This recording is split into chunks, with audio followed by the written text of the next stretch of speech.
as an independent, I am obligated to hear all sides and then make a decision. For those of you who think I am a conservative, I am not a conservative. Stop calling me that. I'm not a conservative.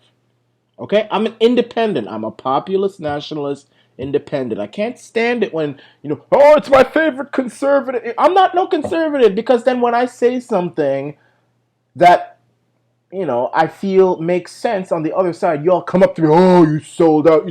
I never sold out. You didn't buy me to begin with. I'm an independent.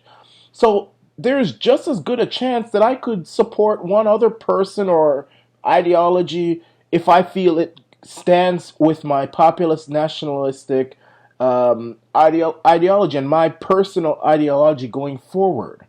So you guys need to be prepared for that. Now, having said that, I watched the Democrats debate the last night. Okay,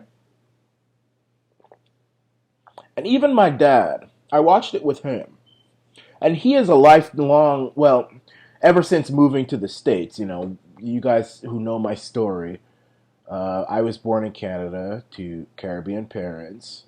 We decided to move to the US when I was in middle school, so we became dual citizens, and I just decided to come back to Canada. But they still live in the United States. And ever since he's been in the States, he's been a lifelong Democrat. Well, my dad, he's registered Democrat. My mom is independent. My dad is a Democrat. And even he had to admit that a lot of what the Democrats were saying was nonsense. It's complete nonsense. And he told me, Michael, Trump could easily win this election. He says he's not voting for him, but he could win. I'm voting. I probably will end up reelecting him if he, doesn't start a war with Iran and stops pandering to the Zionists in Israel. And if he starts a war with Iran, he can forget it. He won't get my vote. But if he calms down and, then I will probably end up reelecting him. He's a good president on the domestic front. But even he said he could get reelected. He told me, look, the Democrats are now only focused on the illegals. That's all they seem to talk about in the debate. And he said, me and him have certain differences on how we should be dealing with illegals. But even he says, how can you expect a bunch of people from Central America and Mexico and all these places just come into America all at once? He said that to me. It just by the millions. Nobody should accept that because no other country accepts it. He said that. And this is coming from a lifelong Democrat. And let me tell you something. More people believe that than just, white men in Alabama. More people believe that than you think. They're just quiet about it. In fact, even more black people think more like that than they think because they know that the illegal is probably the worst thing for the black people in America. They know that. So, and then I came to the conclusion because I watched it. I watched most of it. And the one thing that they kept talking about is, who can be the most beneficial for the illegal?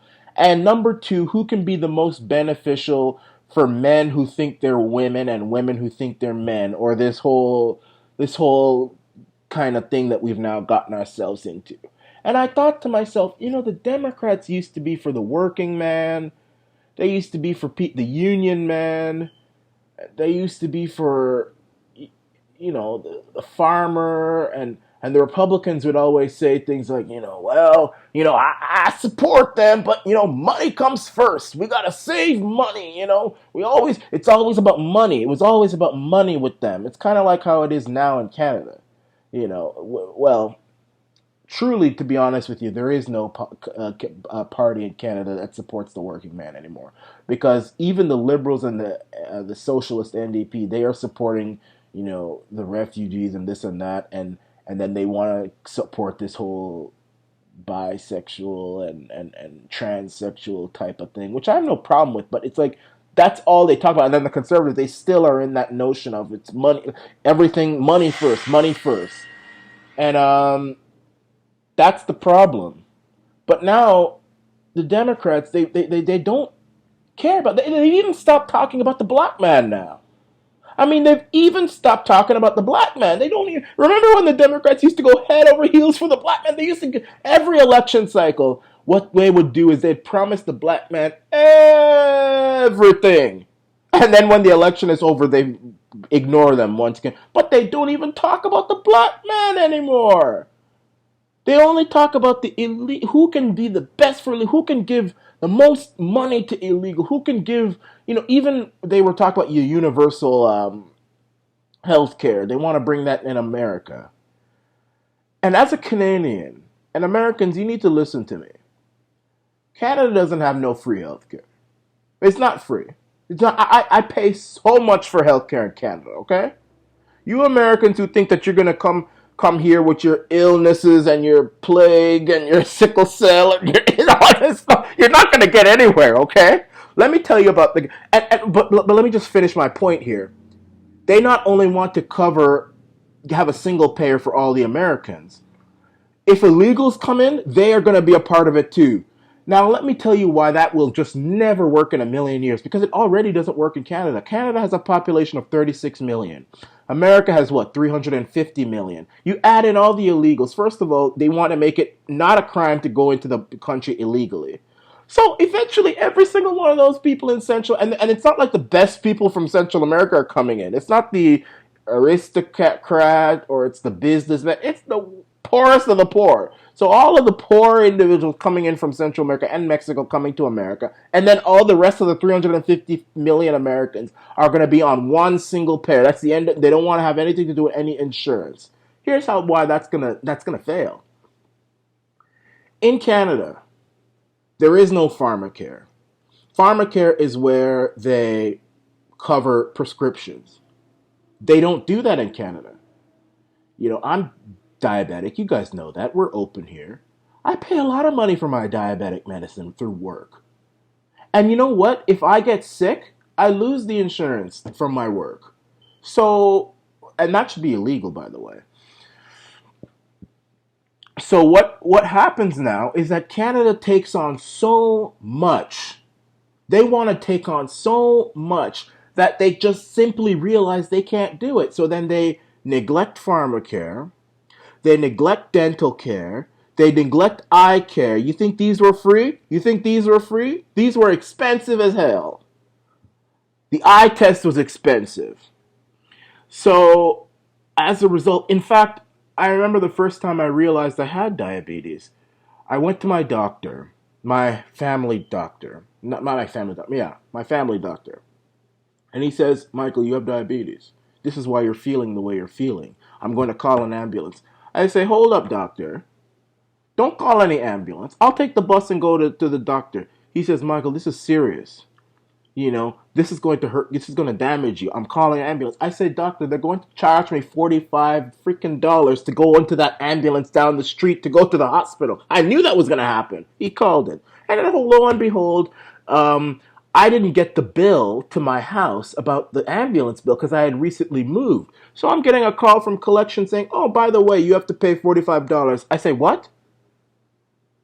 Yeah, you have to pay for it. And you know how collections people are. They're so wicked and evil. They're evil people. I actually said, no, I ain't paying anything. Because first of all, with collections, when they pay it, that you don't have a contract with them. So I said, don't bother calling me again. If you call me again, I'll blow a whistle in the phone. So that was that. So that's the thing. They can't even cover the ambulance ride. They probably cover most of it, but that's the thing. So if Canada can't even have us cover everything, and they want to, but they can't. There's no money there. How are you going to expect America to do that with all those illegals and the 350 million Americans? It won't work. It just won't work. Now, maybe you can do it state by state, but okay, Ontario has 11 million people. California has 80 million people, I think, maybe more. So that's like a country right there. So no, it won't work. What they need to do is, I like Britain's system because they do private and public. They know how to manage. But what they need to do is people who work, first of all, businesses don't pay any taxes. They shouldn't pay taxes. Their taxes that go to the government should go back to their people. So give the businesses, say, you're not going to pay tax, but you're going to have to cover all your workers with health care. If the worker gets sick, that health insurance is obligated. It's forced. You continue to pay for them. You don't care about not working or anything. You're going to continue covering them up until they are fired, and the business can't just fire people for being sick. All that sort of stuff. And if you're not working, then you go on government plan. That's a sensible way to do it.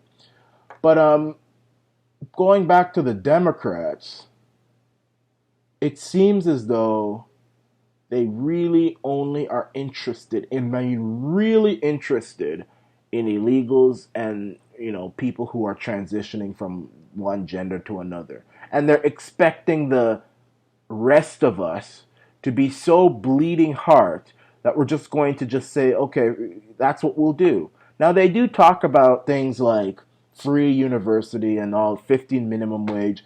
But the thing is, and I'm not saying those things are bad ideas. I'm not saying they're bad ideas. They're not. But I want to know how you're going to make that go forward. And I want to know a clear way of how you're going to make that go forward. I don't want you to talk about taxing any rich people. Would you just stop, Fox News? I have Fox News app, and every time there's some breaking news, they make some noise on my phone. So that's the thing. That's what they need to do. What was I saying now? Yeah, oh yeah, taxing the rich. They want to tax the rich to give free college and stuff. First of all, there aren't that many rich people. There are not that many. Second of all, they know how to hide their money. You're not going to take a dime from them. They've been saying that since the Stone Ages. You ain't going to take a dime from them. Not one. Bernie Sanders isn't going to do it. Camilla Harris isn't going to do it. Kirsten Gillibrand isn't going to do it. Beto O'Rourke isn't going to do it. Joe Biden isn't going to do it. You're not going to take a dime from any rich person. They'll go put it in Swiss bank accounts. They'll go move to Bermuda, Bahamas, all those places. You're not going to take anything from them. What's going to end up happening is that the middle class, upper middle class, and lower middle class, they're the ones that are going to be squeezed the most. That's what's going to happen. You're not going to tax any. When you hear a person say tax the rich, tune them out. Turn the channel. You know they're talking not. You know it's not going to work. They're just talking nonsense. It's not going to work. You think you're going to tax? First of all, there's the rich people, like less than 1%. It's even worse in Canada. Those few families are going to cover this whole welfare scheme that you're doing. I know how to do it. That's another video for another time. But it needs to be done clear. You have to have a clear plan of how you're going to pay for these things. I've always said, don't chase away the big businesses. Work with them. Tell them, look, you don't have to pay taxes. That money will go back to your people, and that will pay for all this free stuff that you want to give. Because I do believe in, free education and, a big wage for people so that they don't have to, rely only on college and university. I do believe in that stuff. Actually, that's why I'm an independent. I'm not a blue Tory. I'm not a rich Koch brothers type of conservative. The hell with those people. I don't like that. I do believe in that stuff because I know as a young 26-year-old how hard it is financially. It's a tough thing. And really, if you're somebody who wants to be ambitious and work and not just rely on the government for the rest of your life, it's gonna be tough. You're gonna suffer for the first few years of your life. So yeah, I believe in that stuff, but it has to be done in a sensible way. And you saying you're gonna tax rich people makes me know immediately it's not gonna work. It's not gonna work immediately. It hasn't worked ever. Because the rich people, first of all, they have you guys under control. And secondly, they know how to keep their money safe. It's the same thing with the carbon tax. They say we're going to make the highest polluters. They're going to pay more. They're not going to pay a dime. You're not going to take a penny from any of those fossil fuel companies. They're going to just pack up their bags, move away, and leave the community down and destitute. That's what's going to happen. So that is my view on the Democrats. And then there was this one guy, Bob Yang, who said he's going to give $1,000 to every American. Even basic minimum, I'm not really against. But again, you need to have a clear plan on how you're going to do that. If you're just going to pick a number out of the air and say we're going to have the rich people pay for it, it's not going to. Then I'm just going to tune you out. But if you tell me yes, what we're gonna do is give back the money that America makes in profit from private corporation, but from public corporations and all of their assets and royalties and all that stuff, then I'll listen to you. Because I believe that's not even free money. That's our money. It's American people's money. It's a public company. So that's what they should do. This is the Arana Nation.